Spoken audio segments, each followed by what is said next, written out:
There's a new version of Supergirl in town, and Season 4 will pay homage to DC's classic Elseworlds story, Superman Red Son. We checked in with the stars and producers to find out what's coming up for National City and the Girl of Steel.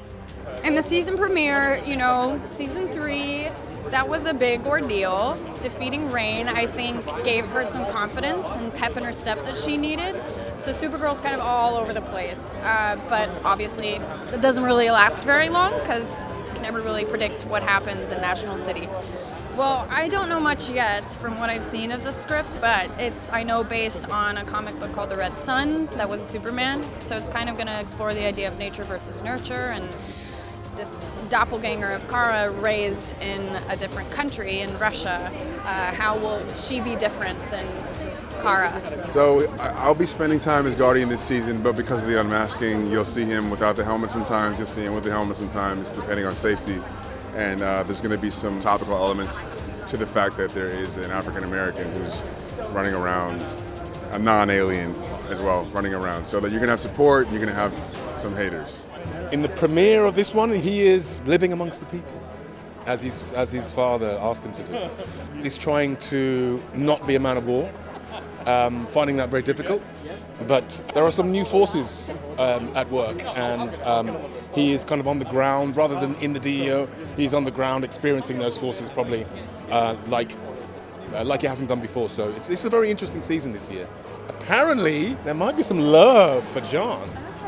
Might be some love for John, which is great. He hasn't had any love for a while. We're finding Alex trying to figure out her footing in the DEO and now being in the role that she's in and taking over and what that looks like for her. Almost like changing that walk a little bit when she's in the DEO and just really trying to figure out, okay, what am I bringing? And sort of trying to find that strength. This season for Lena, you're going to see her becoming more involved in her intelligence and her creativeness and starting to develop things that she thinks are for the good of humanity and she feels that are going to help humans and the earth. Whether everybody takes it that way remains to be seen.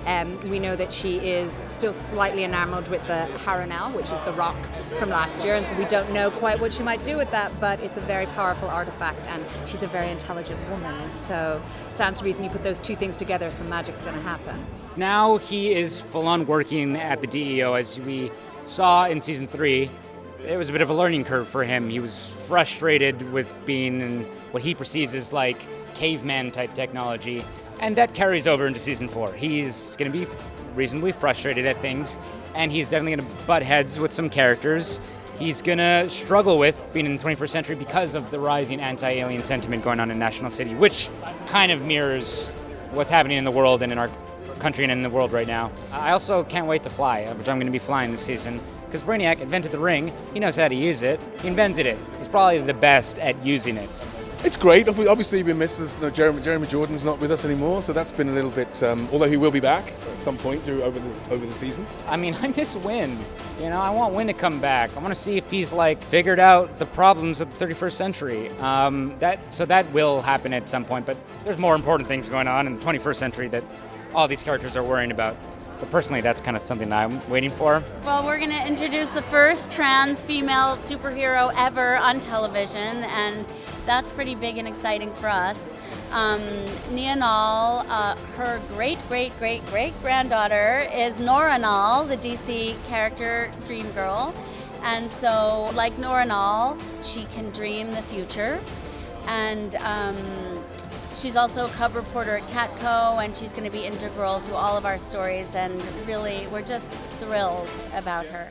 Our big bad this season is Agent Liberty, and he's an interesting character because he's human, but he we will understand why he feels about aliens the way he does in a very profound way in one of the earlier episodes. Well, I think that there's a large narrative that starts with Agent Liberty, and as the story progresses, we'll weave into kind of our version of Red Daughter. It's a big bad, a very big bad. This season comes in, you're kind of like, I totally get where he's coming from. You have compassion, and then all of a sudden you start to see this this total mind shift where you go, oh, snap. That's going to be really bad. Whereas seasons before, the big bads were aliens from another planet, and that we could understand. I think people nowadays can really understand a human villain, a smart, articulate human villain with subversive ideas out to destroy us all. They come from outer space. They take our jobs, our culture. They steal from us. They hurt us. I am an agent of liberty. That's a preview of Supergirl Season 4, so stay tuned for the premiere on Sunday, October 14th on the CW. And in the meantime, you can check out Superman Red Son on readdc.com. See you next time.